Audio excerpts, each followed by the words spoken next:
Welcome to Not Milk Never Milk. Subscribe if you're lactose intolerant. You're ready to begin. Open the camera app and choose Photo or Night Portrait. Night mode appears automatically in low light.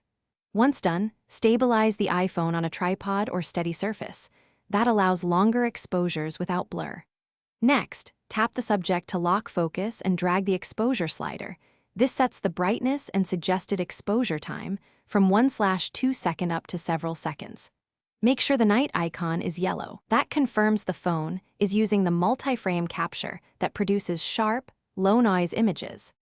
Now refine the settings to match the scene. If anything moves, shorten exposure time to 0. 1 second. For static scenes, let night mode run 5-10 seconds for more detail.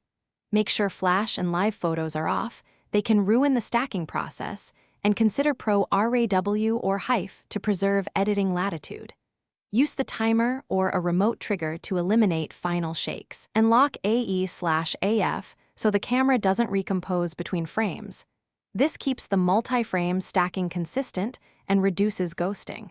Finish by checking your image in Photos and using Edit to tweak exposure, highlights, and noise reduction. These controls salvage many night captures. Once happy, export as Pro RAW for advanced edits or JPEG for quick sharing. Keep the original file if you'll revisit adjustments. If the result is blurry or overexposed, try one key troubleshooting step. Stabilize the phone with a tripod or hard surface and reduce the exposure time. If needed, slightly raise ISO or add subtle fill light to avoid blown highlights while preserving detail. Thanks for watching. If this was helpful, leave a like and consider subscribing. See you next time.